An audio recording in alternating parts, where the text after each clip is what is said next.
Coisa boa, viu? Ouvir vocês e nos alegrarmos juntos aqui com louvor ao nosso Deus e tanta história linda. Mas vamos atrás do profeta emburrado, que nós temos que apanhar mais da lição que ele está tomando. A gente leva na carona, mas o emburrado aqui é ele, né? A gente não. Muito bem, quero convidar vocês. Deixa eu ajeitar aqui para nós.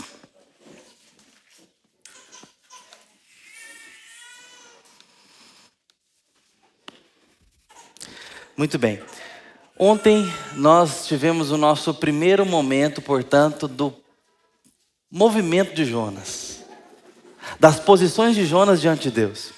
E vimos um Jonas de pé. Eu estou pegando emprestado aqui a estrutura do Stuart Olliott, um pregador já que tem nos abençoado há muitas décadas, já está no final da sua vida ministerial, mas tem dedicado seus últimos anos à pregação da palavra, no sentido de ensinar a pregação e a estruturar livros bíblicos e tratar da exposição bíblica como algo a ser passado para a próxima geração.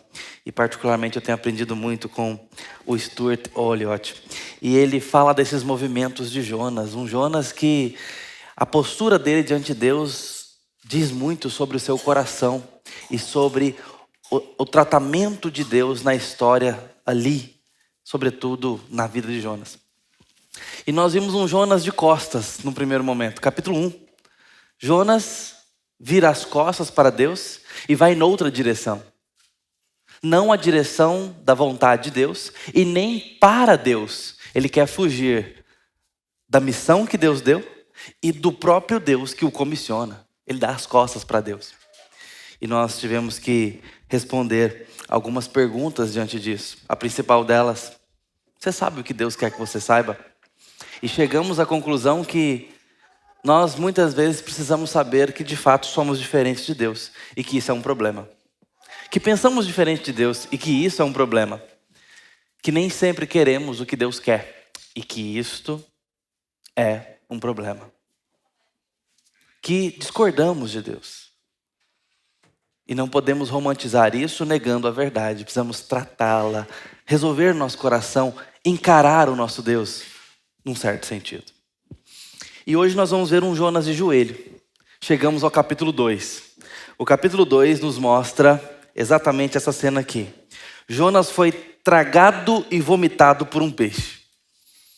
Essa é uma das cenas mais chamativas da Escritura no que diz respeito a algo extraordinário acontecendo. Um peixe engole uma pessoa por 3 dias e depois vomita essa pessoa na praia. Isso é mesmo verdade? Aconteceu isso ou é uma parábola? Como outras parábolas, onde tem histórias que nos mostram uma verdade importante. Jesus usou isso. Ele conta sobre a parábola do filho pródigo. Aquelas pessoas não existiram. Não são pessoas reais. São personagens. São elementos literários fictícios para nos ensinar uma verdade muito importante. E assim tantas outras parábolas nos abençoam tanto, nos ensinam tanto. Seria Jonas real mesmo? Ou aqui nós temos mais um recurso literário? Sei lá, tipo, aqui eu vou falar de um livro não inspirado, um livro literário, tipo O Peregrino. O Peregrino é um livro de história, de composição literária, onde tem animais, tem pessoas, diálogos, cenas e uma boa lição por trás. Seria isso o livro de Jonas? Uma boa lição por trás? De uma cena não histórica? Há muita gente que pensa isso, tá? Seria esse peixe apenas uma ilustração? Ou isso realmente aconteceu? Eu tenho um relato do Russell Shedd. Russell Shedd, o bom pregador, ele teria dito um dia o seguinte: pastor, alguém perguntou a ele: você acredita mesmo que Jonas foi engolido por um peixe 3 dias e depois saiu de lá e tal? Aí ele falou assim: sim. Aquele jeitinho dele, né? Sim, acredito. Porque a Bíblia disse. E se a Bíblia tivesse dito que Jonas engoliu o grande peixe, eu acreditava também. Muitas pessoas têm questionado ao longo da história, isso sempre existiu, a veracidade de coisas mais miraculosas ou mirabolantes, como o Jesus andar sobre as águas, os milagres e, claro, os relatos do Antigo Testamento, sobretudo a abertura do Mar Vermelho e tantas outras coisas, as pragas do Egito, que são tão extraordinárias, o próprio dilúvio, ele é imediatamente questionado. Vira e mexe, a história vai nos mostrando que há indícios fortes e históricos que não apoiam apenas na fé, embora nossa caminhada é pela fé. Nós cremos porque a Bíblia diz e porque cremos que a palavra de Deus, portanto, digna de toda confiança. Mas a história vai nos mostrando, dia após dia, sinais graves e testemunhais desses eventos tão extraordinários que aconteceram na Escritura. Jonas não é um personagem fictício. Se nós vamos ao segundo livro dos Reis, a gente encontra, e a gente viu isso na manhã do nosso primeiro encontro, que Jonas era uma pessoa histórica de verdade e tem relato bíblico sobre isso, com um livro e uma literatura que se propunha a registrar história, como os livros das crônicas e os livros dos reis. Eles querem tratar da história, eles querem tratar de fatos que aconteciam naquela época e a intervenção de Deus sobre aqueles fatos, aquela história, ou como Deus conduziu tudo aquilo ali com pessoas reais. Mateus 12:41, nós temos o próprio Jesus falando sobre Jonas como alguém histórico, que inclusive o resultado do que ele fez terá uma repercussão na eternidade ou no juízo. A gente leu esse verso maior ontem, o seu contexto, mas deixa eu destacar só apenas o finalzinho, onde diz: ninivitas se levantarão no juízo com esta geração e a condenarão, porque se arrependeram com a pregação de Jonas, e aquela geração não se arrependeu com a pregação do próprio Cristo. Então, Jesus traz a figura de Jonas e a figura dos ninivitas para quem Jonas pregou como reais, históricos e agora possíveis testemunhas, ainda que isso seja apenas um pilar simbólico para o dia do juízo, tipo no sentido de elas serão condenadas por não crerem, ponto. E que esse relato histórico pesa sobre o dia do juízo pelo fato deles não terem se arrependido. Talvez isso aqui não seja exatamente assim, tipo, pessoas se levantando e acusando eles. A Bíblia não nos mostra que será exatamente assim. Jesus está falando aqui de uma advertência moral para eles, uma queixa, uma denúncia que eles não se arrependem. A ideia é essa: pesará sobre a mão de vocês. Isso acontece por toda a Escritura, desde lá a de Jeremias, quando fala para a gente pregar a pessoa do seu mau caminho, está falando sobre a gente adverti-lo, porque se ele está no seu mau caminho e a gente não o avisa, nós teremos esse sangue demandado da nossa mão. E não é que vai estar lá um nome e tudo mais, mas é uma questão moral, é uma questão de responsabilidade que eu tenho que responder agora. E isso pesa para a eternidade. E agora Jesus está dizendo que o fato histórico pesa para o dia do juízo com esse indicativo de falta de arrependimento. Talvez seja isso. O que eu quero destacar aqui é que Jesus está evocando Jonas aqui, o nome dele, como algo histórico, real. E isso não faria o menor sentido se fosse uma parábola. Jesus citar um personagem de uma parábola cuja moral já foi aplicada, cujo princípio já foi trabalhado para cá. Então, talvez não faça sentido a gente demorar nessa dúvida. E eu estou trazendo essa curiosidade porque é um livro muito atacado na crítica, nos incrédulos, das pessoas que não têm a Bíblia como palavra de Deus, e inclusive dentro do cristianismo. Não é porque se diz cristão que acredita na Bíblia. Não é porque se diz cristão que lê a Bíblia. Acreditar é um segundo passo. Então, é algo que a gente precisa pensar. Mas, deixa eu ler algumas histórias da história da humanidade para os irmãos, alguns recortes. Há uma espécie de tubarão que em latim é chamado de charcharias ou charcárias. E é mais conhecido como o tubarão branco, que pode chegar a mais de 10 metros de comprimento. Existiu há muito tempo atrás, não sei como é que é atualmente a existência desse tubarão, como é que está por aí com relação à extinção e tudo mais. O mar é um lugar muito difícil de vasculhar e de classificar os animais, né? É muito vasto, é muito profundo. Até hoje ainda tem descobertas sendo feitas e até a extinção dos animais marítimos é muito difícil de se averiguar. É um lugar muito obscuro e difícil, mas esse tubarão ele já foi noticiado há muitos anos, muitas vezes.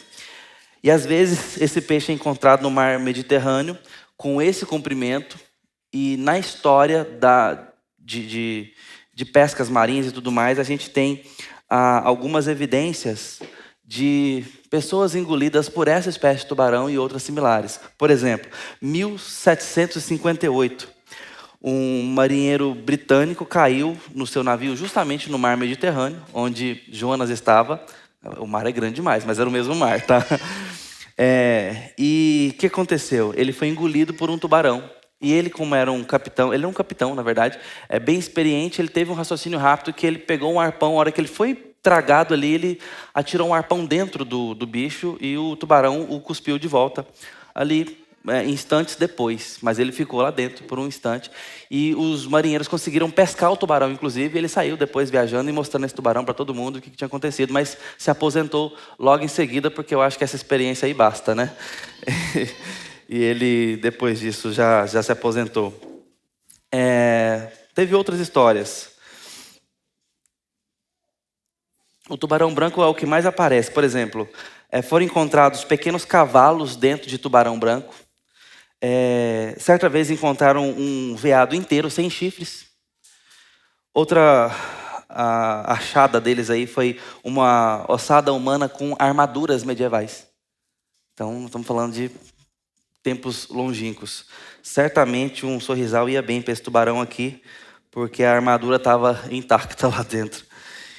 Bom, a gente vai vendo a história da humanidade acontecendo e a gente vê que talvez tenha um Deus agindo aqui de forma sobrenatural, mas peixe engolir gente não é o grande ponto desse texto. Não é o que deveria nos admirar. A gente coloca uma baleia na ilustração desse acampamento, é pictórico, é só para ilustrar mesmo. Esse não é o ponto do texto. A Ju estava aqui agora chamando as crianças. A gente sempre conversa bastante sobre as lições bíblicas das crianças, sobre o que vai ser ensinado, sobre o currículo, sobre a história. E nós gastamos um tempo sobre como as crianças aprenderiam nesse acampamento, sobre o mesmo tema que a gente. E a gente demora ali na nossa conversa teológica para que o serviço com as crianças não sejam lições de moral, não sejam apenas isso, tirando boas ideias de cenas muito chocantes. O Davi pegou pedra e tacou na cabeça do Golias. O meu menino está nesse disco já tem mais ou menos uns 3 meses. Tudo é funda. Vocês viram ele aqui com o Homem-Aranha rodando ele pelo bracinho? O Homem-Aranha virou uma funda. Tá? E aí, papai, você é o gigante, você é o Golias. E não basta apenas ele girar uma funda e fingir que está tacando uma pedra em mim. Eu tenho que cair. E se eu não cair, acabou. Ali é uma frustração danada. E mais, ele tem que pegar a minha espada, pode ser um travesseiro, pode ser o celular, o que for. Ele tem que catar a espada e cortar a minha cabeça. Enfim, é uma cena chocante, as crianças amam isso. Falar que tem uma baleia é porque é grande, aí chama a atenção. Falar que a baleia engoliu Jonas, essa é a história bíblica. Uma arca encheu de animais. É lindo de ver, é imaginativo, é chamativo. E aí você vai atrás das historinhas e a história de Jonas para as crianças é que ele desobedeceu. E nós devemos obedecer ao papai e à mamãe. Porque senão o papai do céu fica muito triste com a gente. Ora, queridos, esse não é o assunto do texto. Só queremos ensinar a Bíblia para as crianças, nós precisamos ensinar o que ela ensina. E nesse livro, a desobediência de Jonas é só a ocasião do ensinamento do livro. O ensinamento do livro fala de um Deus soberano, que perdoa, que tem missão e que nos envolve nessa missão a despeito da nossa desobediência, que nos trata no caminho, mas que está enviando gente para pregar a palavra para nós, que está nos enviando para pregar a palavra, mesmo nós não estando prontos para isso, mesmo nós não estando perfeitamente capazes disso. Deus é soberano sobre a salvação e a dá para quem Ele quer e nos envolve no processo. Esse é o ensinamento de Jonas. Como não hei eu de ter compaixão ou de amar a grande cidade de Nínive, Jonas? Essa é a lição do livro. Essa é a mensagem. E nossas crianças têm que aprender isso. Então a gente conversou bastante para estruturar como seria cada tempo aqui com as crianças, para que elas fossem brincando, aprendendo, se divertindo, brincando de novo, aprendendo mais um pouquinho, mas aprendendo cada capítulo de Jonas naquilo que ele ensina. Linguagem delas, apropriada para elas, mas ensinando o que a Bíblia ensina. Isto gera o fruto que a palavra se propõe. E nós não podemos, claro, pensar diferente. Nós precisamos pensar o que a Bíblia ensina. No capítulo 1, Jonas estava de costas e a gente teve que responder isso. O que Deus quer que nós saibamos? O que Ele quer que a gente saiba? Ele quer que a gente saiba isso, que nós somos diferentes dele e isso é um problema. Mas no capítulo 2, nós temos que responder outras perguntas, ou outra pergunta, porque Jonas está de joelhos. Você ora? Essa é a pergunta do capítulo 2. Essa é a pergunta. E a nossa atenção vai ser voltada para isso, a partir de agora. Eu quero chamar você à leitura do capítulo 2, portanto. Então Jonas, do ventre do peixe, orou ao Senhor, seu Deus, e disse: na minha angústia clamei ao Senhor, e ele me respondeu. Do ventre do abismo gritei, e tu me ouviste a voz. Pois me lançaste no profundo do coração dos mares, e a corrente das águas me cercou. Todas as suas ondas e as tuas vagas passaram por cima de mim. Então eu disse: lançado estou de diante dos teus olhos. Tornarei, porventura, a ver o teu santo templo? As águas me cercaram até a alma. O abismo me rodeou. E as águas se enrolaram em minha cabeça. Desci aos fundamentos dos montes. Desci até a terra, cujos ferrolhos se correram sobre mim, para sempre. Contudo, fizeste subir da sepultura a minha vida, ó Senhor meu Deus. Quando dentro de mim desfalecia a minha alma, eu me lembrei do Senhor, e subiu a ti a minha oração no teu santo templo.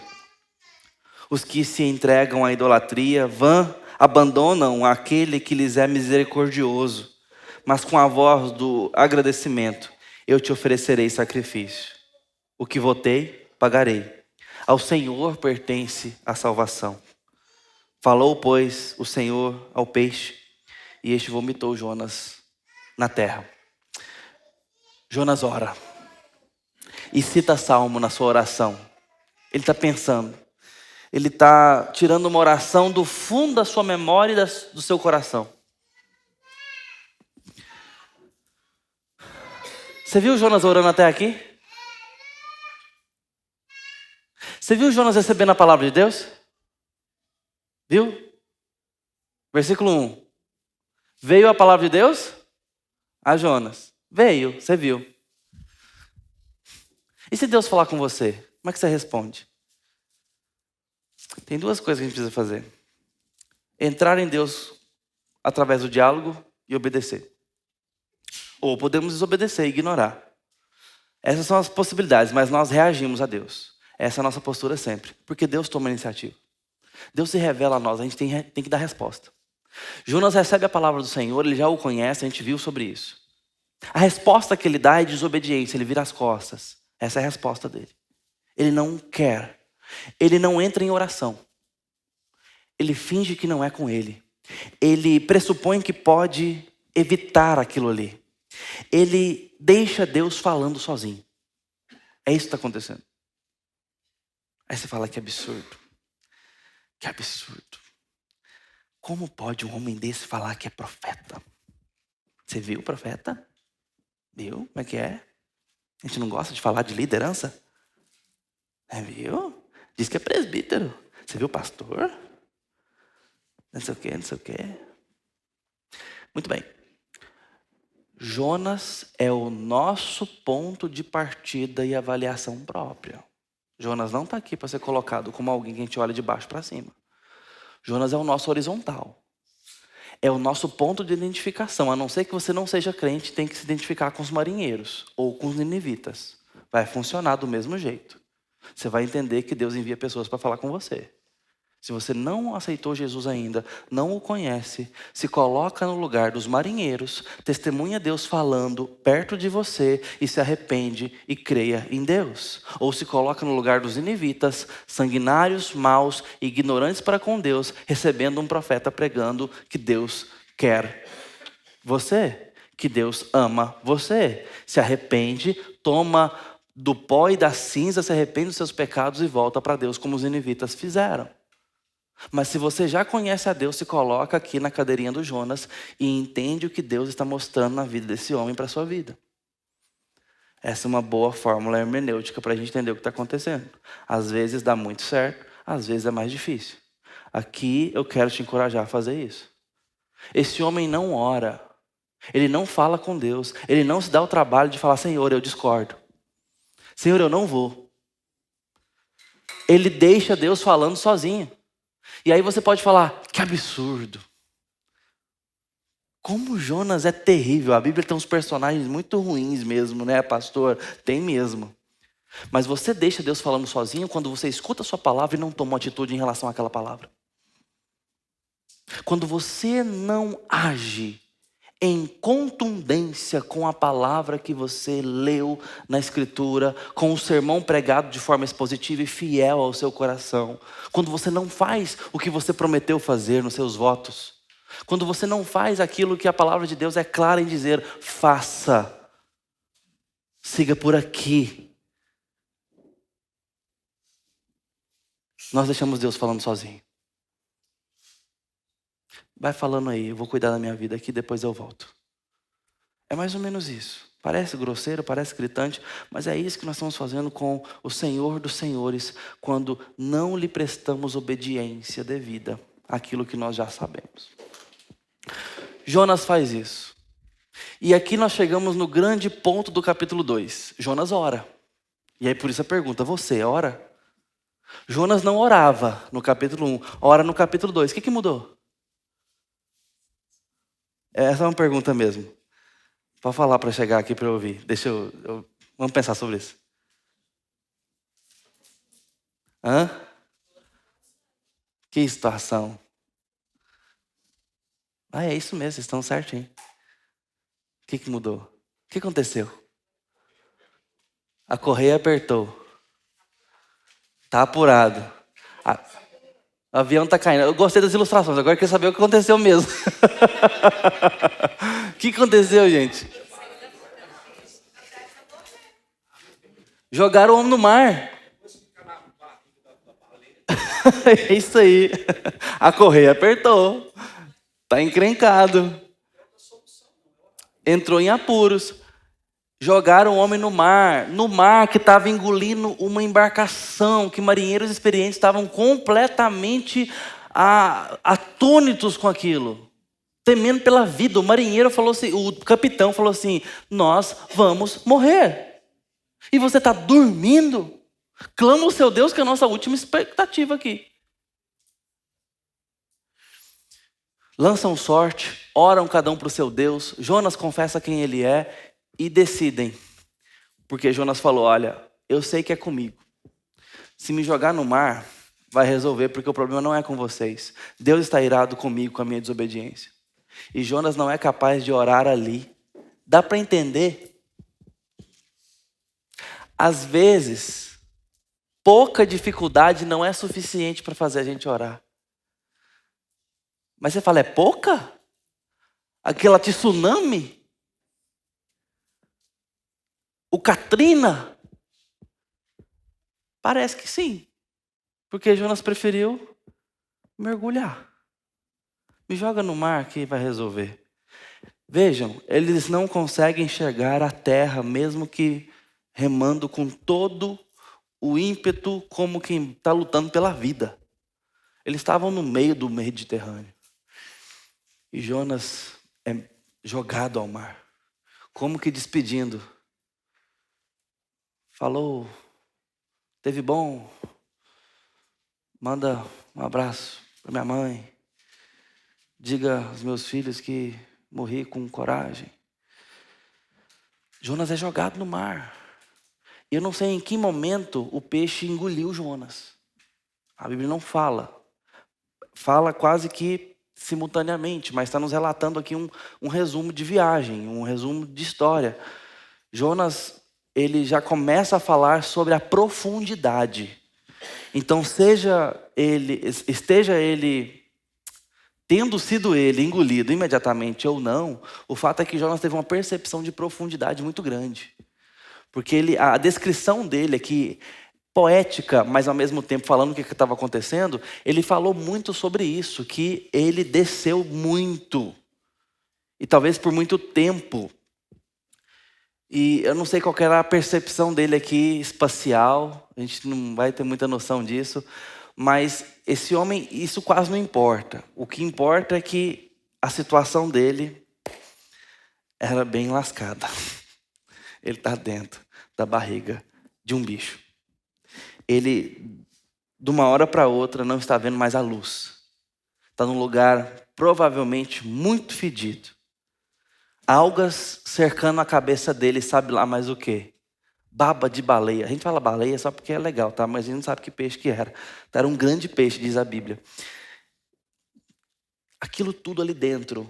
Talvez um retorno de suco gástrico ali forte. Jonas está entendendo que acabou. Morreu. Agora é só esperar a morte. E na sua descrição você vê essas palavras de pedido pela vida, mas ao mesmo tempo um tom muito fúnebre e de completa falta de perspectiva, a não ser que Deus faça alguma coisa. Muita perspectiva por um lado, mas por outra, não tem mais o que fazer. Ele está lá dentro. É isso que está acontecendo. Jonas está dentro da barriga do peixe. E agora ele decide orar. Agora ele decide falar com Deus. E o peixe, então, depois dessa oração, o vomita na praia. A pergunta que fica para nós imediatamente, aprendendo com Jonas, é: você tem que ser forçado a orar?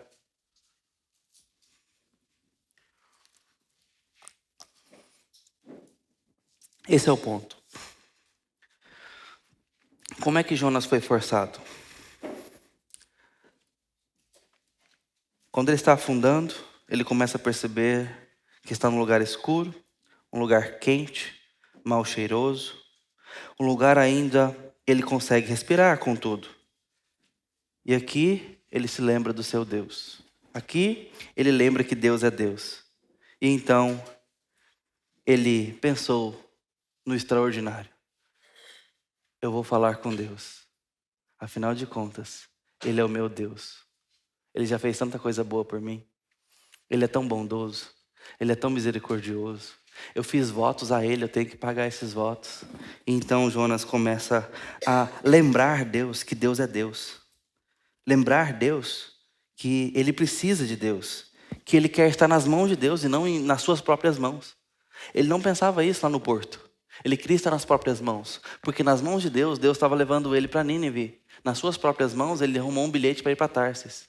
Jonas queria estar nas suas próprias mãos.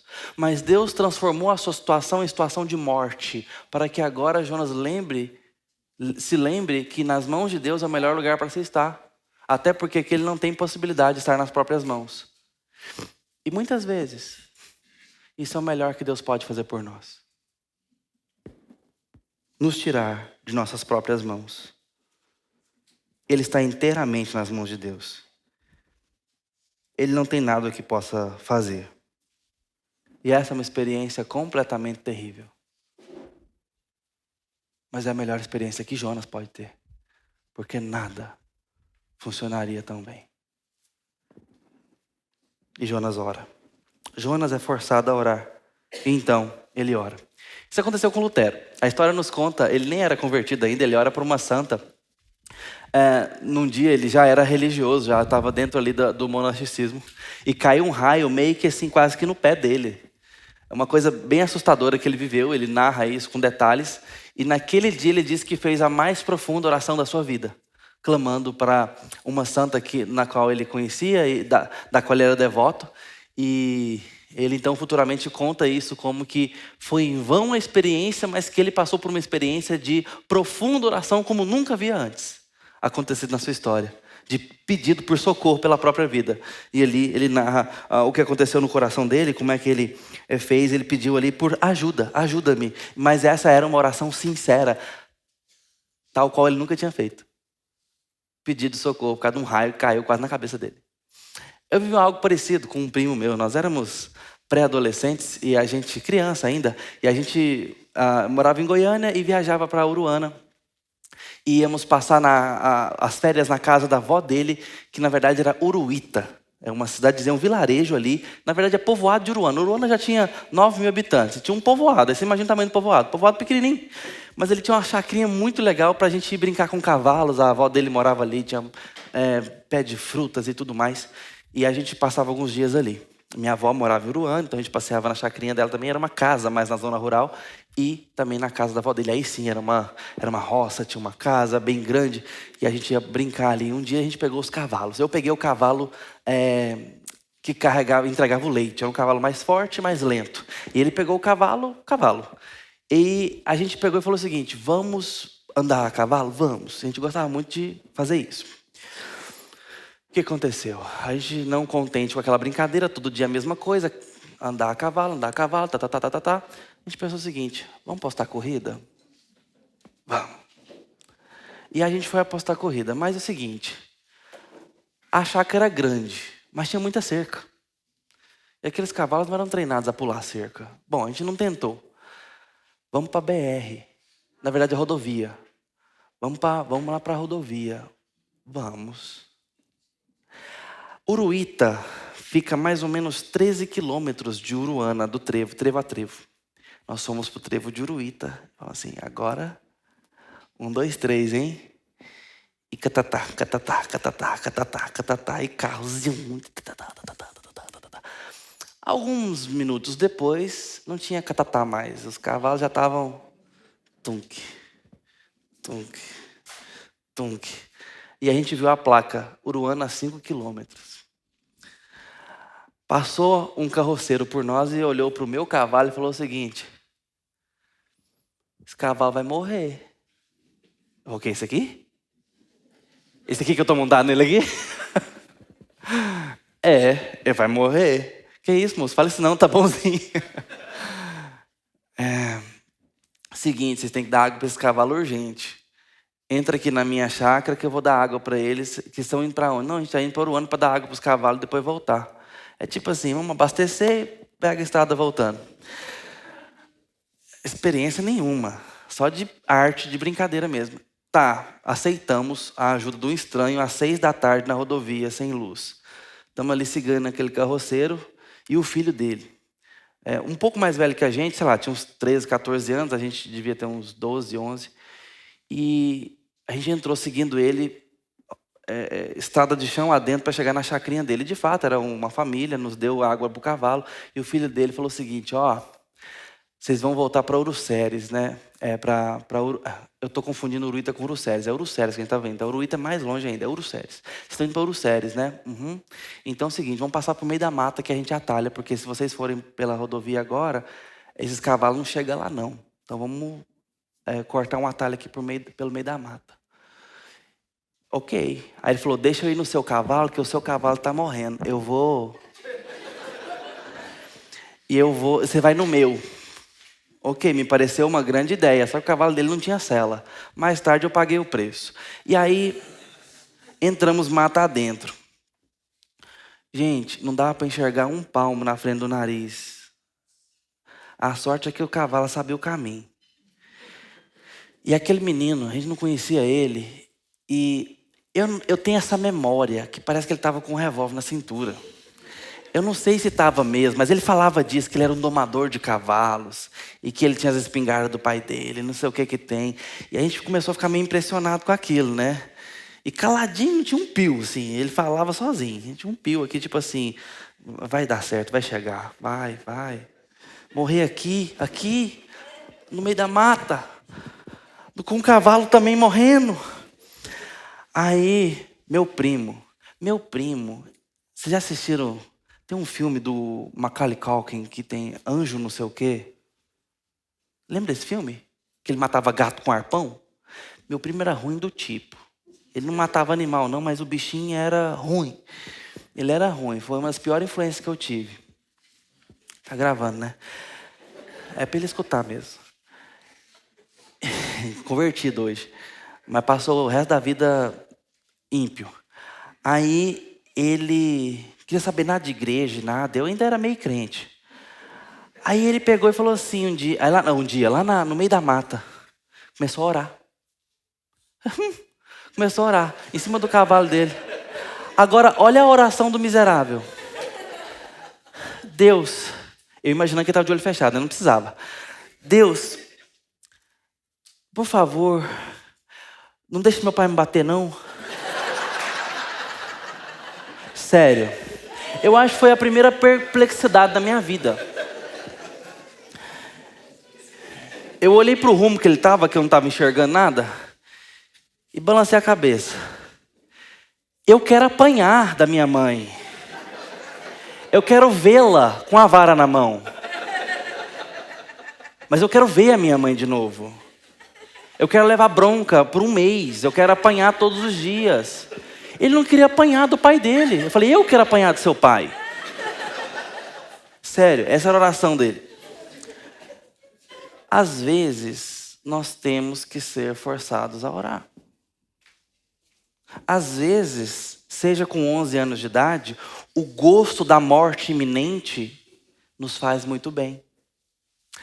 Infelizmente, funcionamos assim. Jonas tem que ser forçado a orar. Agora, deixa eu pegar a definição do Oliote sobre oração, curta e simples. Oração é dizer tudo que está no seu coração. Bom, meu primo estava com isso no coração, ele foi sincero. O que está no seu coração? Você tem colocado isso diante de Deus? Jonas não deveria ter levado a Deus os seus problemas e ter escutado Deus falar com ele de volta? O diálogo que acontece no deserto ali, olhando Nínive, não poderia ter acontecido antes?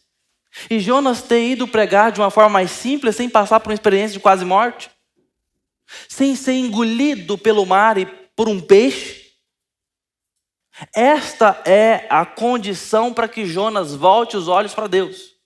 E Deus não abre mão disso. Deus não abre mão dos seus olhos voltados para Ele. Deus não abre mão do seu coração.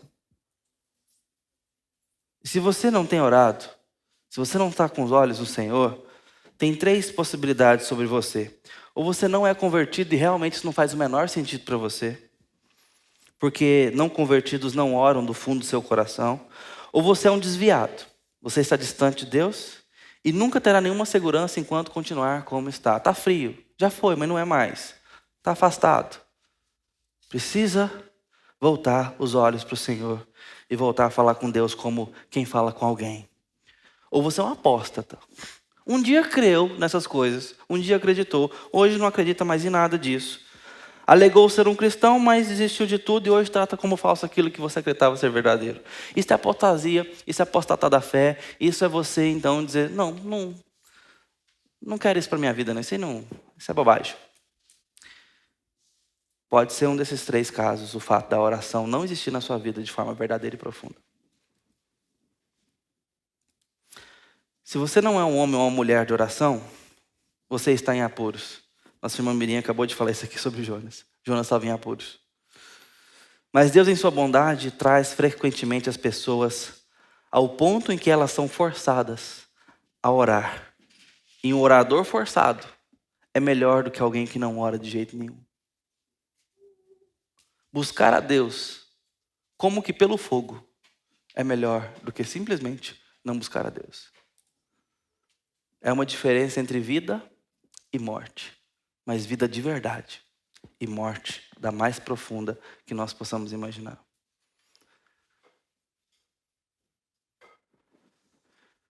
Onde está o seu coração com relação a Deus? Você tem orado ou você precisa ser forçado a orar? Um coração que não ora é um péssimo sinal do todo o resto. É sintomático para todo o resto na sua vida.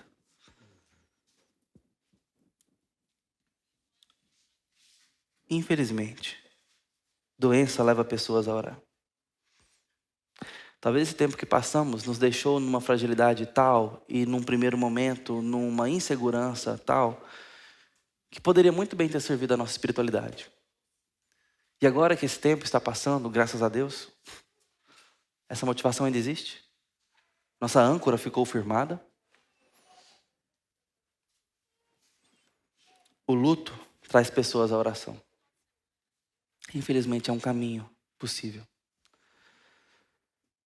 Desapontamento fazem pessoas orar.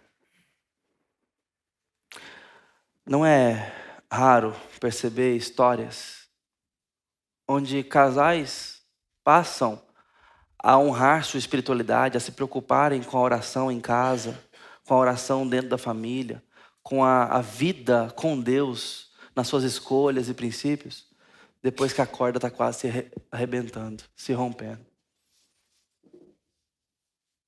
A mulher decide deixar o marido, aí ele vira crente. Aí ele quer falar com Deus, aí procura o pastor. O marido quer deixar a esposa, aí sim, agora quer procurar o pastor, quer alguma segurança. Às vezes, precisa um neném nascer com uma dificuldade, com uma fragilidade de vida, para o casal falar o seguinte: nós precisamos buscar a Deus por conta do nosso filho. Eu vou te dizer, todos esses casos são muito difíceis e muito dolorosos. Doenças, luto, morte, desapontamentos, dificuldades, tudo isso é muito indesejável. Mas se gerar o fruto de nos levar para Deus, podem ser bênçãos imensuráveis. Eu sei que isso parece muito incompreensível, mas é verdade.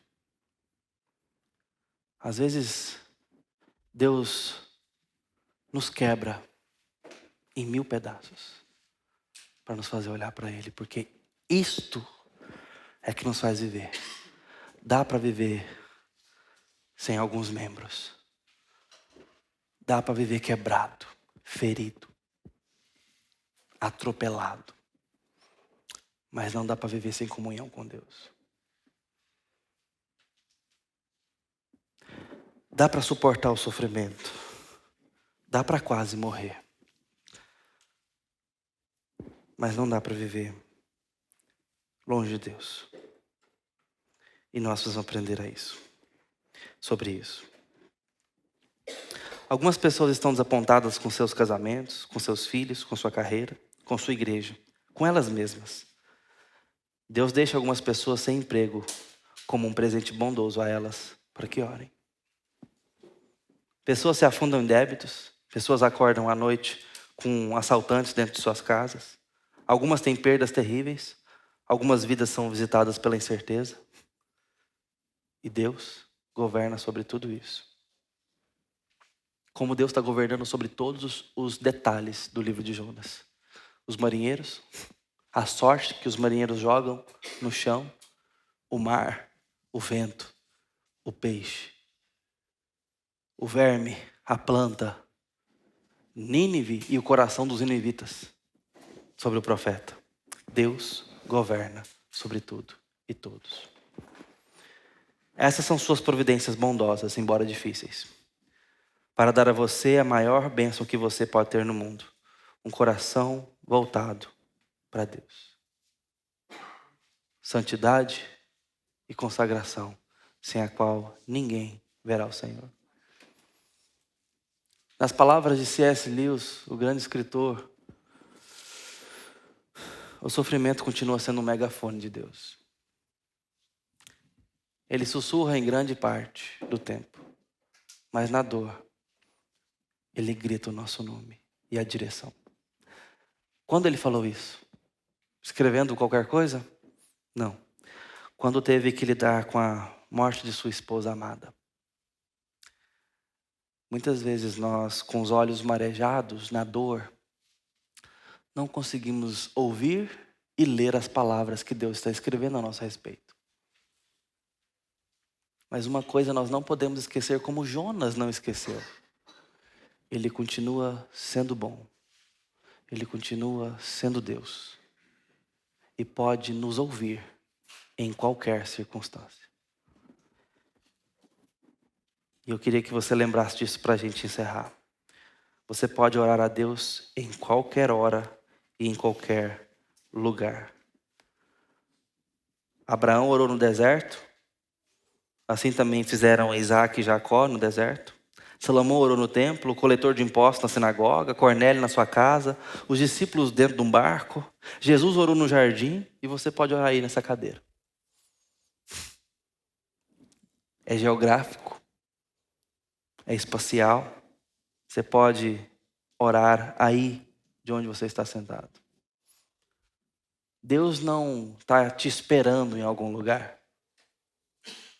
A vinda de Cristo trouxe o tabernáculo e o templo para onde quer que ele seja invocado. Ele pode ser ouvido. Jonas sabe disso. E está dentro do peixe falando com seu Deus. Deus não tem cerimônias para ser achado. A cerimônia é Jesus Cristo. Sem Ele, ninguém vai encontrar Jesus, Deus. Sem Jesus, ninguém vai ver a Deus. Ninguém vai ter comunhão com Ele. Mas em Jesus, a cerimônia já foi cumprida. O Levítico já foi executado.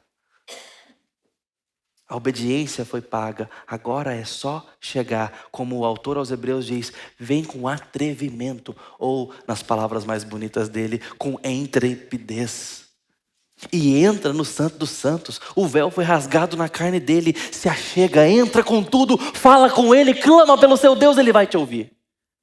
Ele está disponível. Ele fez tudo o que era necessário para que você fosse ouvido.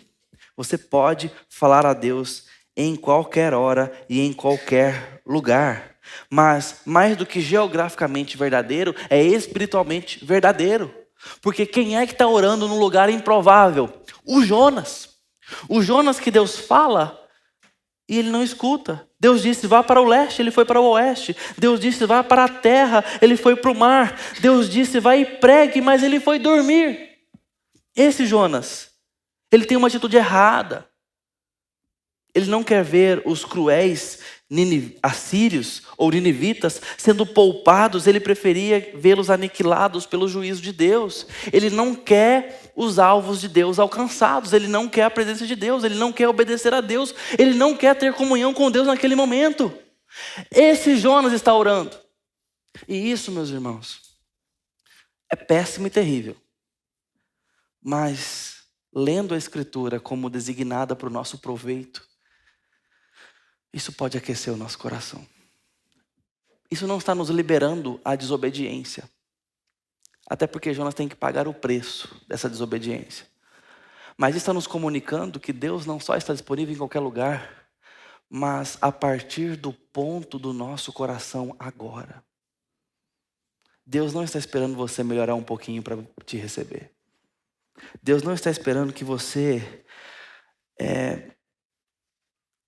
atinja tal grau para Ele poder te receber. Deus quer te ouvir em qualquer hora e em qualquer lugar.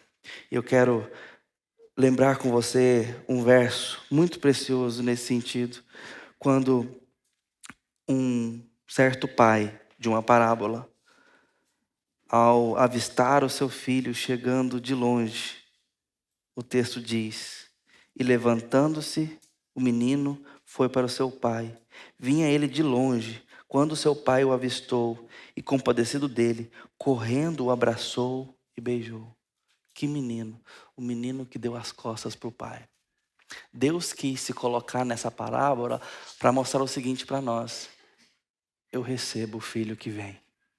Eu recebo aquele que vem. Aquele que vier a mim, de maneira alguma o lançarei fora. Não é apenas em qualquer circunstância, é do jeito que você está. É do jeito que você está. Vai para Ele. Resolve as coisas com Ele, mas vai para Ele.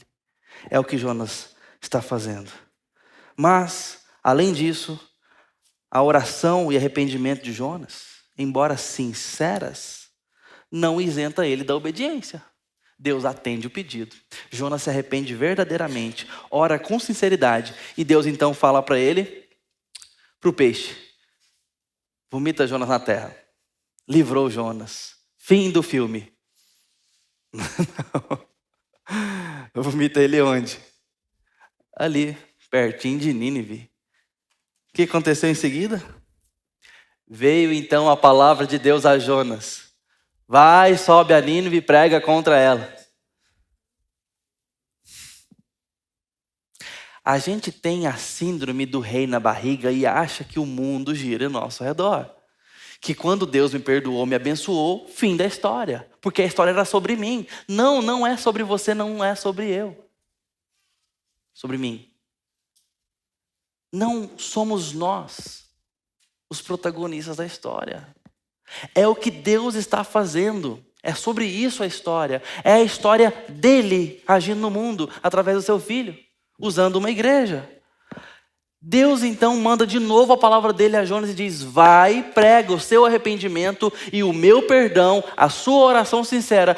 Minha resposta não te isenta da obediência, eu ainda tenho uma missão para cumprir. Vamos, vai e prega.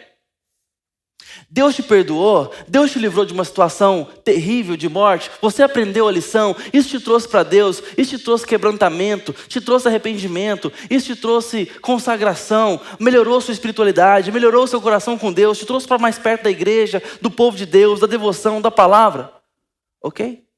Talvez agora você esteja em mais condições de voltar à obediência, ao serviço, à missão. É sobre isso a nossa santificação. Glorificar a Deus com a nossa resposta que damos diante dos homens. Para Ele e para a missão. Jonas tem que ir. Jonas tem que pregar. Falou, pois, o Senhor ao peixe e este vomitou Jonas na terra. Capítulo 3, versículo 1. Veio a palavra do Senhor uma segunda vez. Dispõe-te e vai à cidade de Nínive. Jonas não quer ir a Nínive. Mas Deus o encontrou, fez ele orar, se arrepender, se voltar para Deus e agora encorajá-lo a pregar. Deus precisa te encorajar a obedecer? Deixa eu te falar uma coisa. É melhor obedecer por amor. Vira para o irmão do seu lado, tô brincando. É melhor obedecer. Finge que o irmão está falando aí. É melhor obedecer por amor. Estamos entendidos? É sério demais isso. Não é interessante falar para Deus o seguinte: fala de novo, não entendi não. Não é interessante, não é inteligente, não é seguro, tá? Deus tem que ir sendo mais claro com Jonas. Ele já tinha falado. Jonas diz o seguinte: vou matar a aula. Vem a segunda lição. Adivinha o conteúdo? O mesmo, ele perdeu a aula.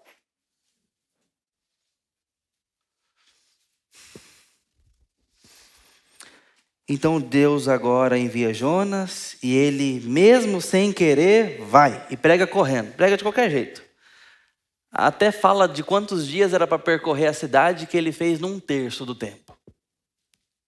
Pregou correndo. Escutou, isso aí, vai acabar tudo aqui e tal. 5 palavrinhas, sermão. Quantas eu já falei aqui? Tá com fome, né? Muito bem. Ele tem que obedecer. E por último, Deus fará o que for necessário para restaurar a gente do nosso desvio. Deus fez tudo o que era necessário para trazer Jonas de volta. Ele percebeu que Deus é realmente Deus. Então Jonas, do ventre do peixe, orou ao Senhor, seu Deus. Ele percebe isso, versículo 8. Ele entende que Deus é Deus. A recuperação espiritual de Jonas sempre tem essa característica, ou toda recuperação espiritual tem essa característica. Entender que Deus é Deus. Primeira coisa que acontece com a gente quando recebe o Evangelho é entender que existe um Deus soberano. É entender que Deus é Deus, que Deus é vivo, que Deus é pessoal, que Ele é justo, que Ele é grande. Jonas, então, no versículo 7, me lembrei do Senhor e a ti subiu a minha oração. Eu me lembrei que existe um Deus que não dá para brincar com Ele, não dá para barganhar com Ele. Eu me lembrei do Senhor. Jonas enxerga o seu tamanho e o tamanho de Deus. É a primeira coisa que chega na gente quando nós conhecemos a palavra. Mas muitas vezes é a primeira coisa que some de nós no meio do cotidiano. Que nós somos pequenos e Deus grande. Que Deus continua sendo Deus e nós continuamos sendo areia e pó diante desse Deus. Mas esse Deus nos escuta. Esse Deus nos recebe. Esse Deus está interessado no nosso arrependimento, na nossa restauração. Então Jonas clama a Deus. Jonas virou as costas para Deus. E agora, olhando para Deus, ainda que numa situação completamente forçada, contingente, Deus está disposto a ouvi-lo, porque Deus fez Jonas orar. Como Deus não atenderia a oração de Jonas? A pergunta que fica é, que oração Deus quer que você faça agora? Como é que você vai saber disso? Se você estiver olhando para onde Deus olha. Porque o alvo aqui ainda era Nínive. O alvo não era o sucesso de Jonas. E muitas vezes nossa espiritualidade está concentrada em trazer Deus para abençoar os nossos projetos. Isso não tem nada a ver com a missão de Deus no mundo. A missão de Deus no mundo é a que Ele está trabalhando, Ele não negocia isso. E vai nos tratar, vai nos restaurar, vai nos perdoar para nos trazer para essa missão. Para sonhar os seus sonhos. Porque essa vida é breve, é passageira, ela é rápida, ela é um suspiro perto da eternidade. E Deus está trabalhando no tempo. E nos chamando para isso, nos perdoando para isso, nos restaurando. E aqui então, Ele está mostrando a graça. Quando nós viramos as costas para Ele, Ele está nos esperando o tempo todo para nos enviar de novo, nos mandar no nome dEle, colocar a bandeira dEle em nossas mãos e falar com aquelas pessoas, Deus quer vocês. Jonas prega de forma malquista, emburrado, indesejoso, mas Deus estava lá chamando Jonas. O arrependimento de Jonas era real. Ele estava arrependido e voltou para o Senhor. Mas ainda há coisas para ele se arrepender, porque o seu arrependimento ainda não é perfeito, assim como todos nós. Meu filho e minha filha obedecem relativamente bem na maior parte do tempo. Atendem os nossos comandos, os nossos pedidos, as nossas ordens. Mas você percebe que muitas vezes é uma obediência muito imperfeita. Depois da 28ª vez, o Tito começa a guardar os brinquedos. Depois a gente falar, guarda os brinquedos. Você brincou, guarda os brinquedos, guarda os brinquedos, guarda os brinquedos, guarda os brinquedos. Aí começa a guardar. Obedeceu. Sucesso. O bico desse tamanho. O olho no desenho. O coração emburrado com aquela situação. Mas obedeceu. Muitas vezes a nossa obediência é muito parecida com a de uma criança, quando nós não queremos fazer a coisa. Aí a gente até obedece. A gente acorda às vezes emburrado para ir à igreja, fazer evangelismo, dar testemunho, se preocupar com o outro, aconselhar, gastar tempo. Ouvir o irmão na velocidade 1. A gente paga o preço, muitas vezes.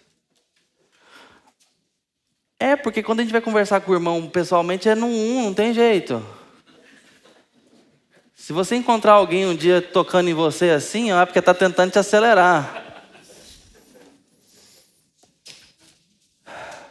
Nossa obediência não é perfeita. Nossa obediência muitas vezes ela é do jeito que dá, com o coração que temos, no momento em que estamos vivendo.